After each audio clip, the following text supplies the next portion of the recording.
There's that bit from the end of The Wizard of Oz where Dorothy's given those red shoes or whatever it is, and she clicks her heels 3 times together and says, "There's no place like home," and she's transported back to Kansas or Kettering. I don't know. I don't think I've ever actually watched it. And a home field advantage seems to help for certain people. You'll typically have everybody on your side. Look at the Commonwealth Games that happened in Birmingham recently. The noise as Eilish McColgan, Katarina Johnson-Thompson and Nathaniel Mitchell-Blake as they won their events. The sound was deafening. And this was especially true for one of the best wet weather drives I've seen since I started watching Formula 1 in 1994. Now notice here I said one of the best wet weather drives because people hear what they want to hear. Now we all know that the best wet weather drive was George Russell at the 2021 Belgian Grand Prix. He finished within a second of a much superior Red Bull and beat Lewis Hamilton. Can't argue with that. But anyway, today's story is of the 2008 British Grand Prix. The 2008 season up to this point was quite topsy-turvy. The general consensus pre-season was that the championship was going to be a 2-horse race between the defending champion Kimi Räikkönen in the Ferrari and Lewis Hamilton in the McLaren, given that the 2 teammates of those drivers in Felipe Massa and Heikki Kovalainen weren't on the same level, and Fernando Alonso had been through a messy divorce with McLaren and gone back to Renault, where he wasn't expected to win a race, let alone a championship. And then Singapore happened, obviously. But going into the British Grand Prix, it was actually Massa who was leading the fight with Robert Kubica of all people in second place, thanks to his win in Canada, and Hamilton and Räikkönen both had terrible races in Canada and France. Now, admittedly, Räikkönen's Canadian Grand Prix was ended by Hamilton in a bizarre pit lane accident, and, well, he had these exhaust issues in France, which caused him to lose out to Massa. Hamilton, meanwhile, had failed to score at both of these races, where Räikkönen at least finished one of them. Off track, though, it was being made a little bit harder for Hamilton because of the British press being, well, I don't think there's a word harsh enough that I can use for them without being demonetised into next week. They were saying stuff like, oh, he's a one-season wonder, the pressure's getting to him, he's bottling it, he'll never win the championship, too busy with his personal life because he was going out with Nicole Scherzinger from the Pussycat Dolls or Destiny's Child or whatever she was in. And yeah, they were basically doing the same thing to Lewis that they were doing to Jensen back in the early 2000s when he was seen as being a bit of a playboy. Gutter press aside, Hamilton was in a bit of a pickle. He needed a result, and the 3 drivers in front of him being so close on pace meant that he couldn't afford a 3rd straight bad weekend. He had to pull something out of the bag with an immense amount of pressure on his shoulders. And he'd have to do it at Silverstone. And it wasn't looking good though after the Saturday qualifying session. A mistake on his first run in the 3rd qualifying session and a pretty average lap by his standards would only get him 4th on the grid. He was then behind his teammate Heikki Kovalainen, who took his only pole position, Webber in 2nd in an inferior Red Bull, and crucially, Räikkönen in 3rd. Massa, meanwhile, was down in 9th. When the race started, Hamilton got the best start of the 4 front runners and was able to nail Räikkönen and Webber by the time they got to Copse Corner, which was, in those days, the first turn of the track. The track was a bit slippery, but everybody made it through okay, with Heikki leading Lewis in a McLaren 1-2. Webber, though, would spin coming out of Chapel onto the Hangar Straight, and later that same lap, Massa spun going into Bridge, while Coulthard got his braking wrong and wiped out Vettel at another portion of the track. This brought out the safety car, but it was only out for 1 lap, and when it went back in, Hamilton started chasing down Kovalainen again, and ultimately managed to get past his teammate on lap 5, although I think he might have been let through. But 2 laps previous to that overtake that Hamilton did on Kovalainen, Massa spun. Kovalainen would also loop his car, gifting Räikkönen 2nd place, and the race was now looking like it, in inverted commas, should.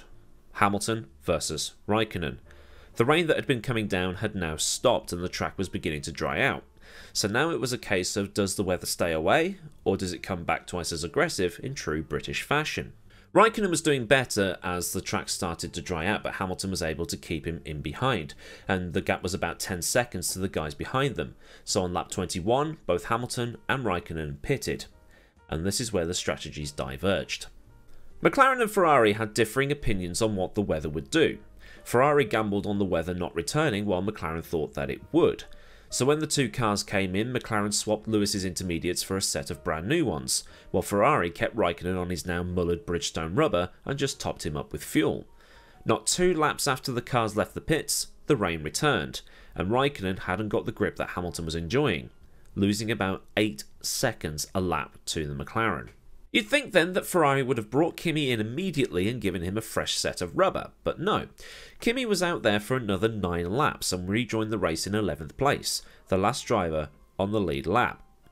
Honda meanwhile became the human version of the 100 emoji and put Barrichello on a set of full wet weather tyres when the rain came, allowing Rubens to go from 9th to 2nd in 7 laps.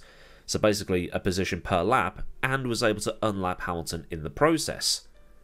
And then Massa spun, this time in a straight line. Barrichello meanwhile would have to pit again. An issue with his fuel rig meant he hadn't been given the amount of fuel that he should have got in the pit stop he took those extreme wet weather tyres at, so he would have to take, well, more fuel. Another pit stop would put him behind Heidfeld, who on 2 occasions had managed to overtake 2 cars in one corner. Kubica lost it at Abbey and beached his BMW in the gravel. Rosberg shunted into the back of Glock, but both were able to continue. Fisichella had already wiped out earlier in the race, as had Piquet Jr. Then at Woodcut Bend on lap 47, Massa spun. I remember there being a debate between James Allen and Martin Brundle on ITV as to what was causing Massa to spin more than everybody else. It might have had something to do with what happened at Raikkonen's pit stop with the non-switch of tyres. Ferrari seemed to have gambled on the race starting wet and then drying out with no return of the rain showers, so they set Massa's car up to run more in the dry conditions than the wet. And in doing so set his throttle map to be more for the dry weather running, so it was way too responsive for the conditions, and it was that was causing the Brazilian to loop it as many times as he did that afternoon. Massa would spin no fewer than 5 times during this race, and would finish last in 13th. Last on track, that is. He was the last of the classified finishers. He was 2 laps behind race winner Hamilton, and 1 lap behind Timo Glock, who finished ahead of him in 12th. And I read a lot about how it was this race where Massa lost the 2008 championship, but I don't know, it would be interesting to see what you think. At the front though, it was Hamilton's day as he took the win by an absolutely mental 68 seconds from Heidfeld in 2nd place, and Barrichello was a deserved 3rd for Honda, who in 2008 just had an awful season. In the driver's standings though, it was even crazier at the top, as the top 4 were separated by just 2 points. Hamilton was top on 48, Massa 2nd on 48, and Raikkonen in 3rd on 48, and Kubica in 4th on 46. But since BMW Sauber stopped updating the car after Canada, that's as close as Kubica would be for the rest of the season. With the exception of Coulthard and Vettel, every single one of the retirements was the result of spinning off and getting stuck in the gravel trap. The slope going into Abbey made the water run in such a way that the cars were just aquaplaning and going into the kitty litter, and Hamilton himself had a scare where he was forced to cut that old chicane that is now a fast right-hander. This was also the biggest winning margin in a Grand Prix since Damon Hill won the 1995 Australian Grand Prix by 2 laps from Olivier Panis. The closest anyone has got to winning by the same gap was in 2016 when Nico Rosberg won the Chinese Grand Prix.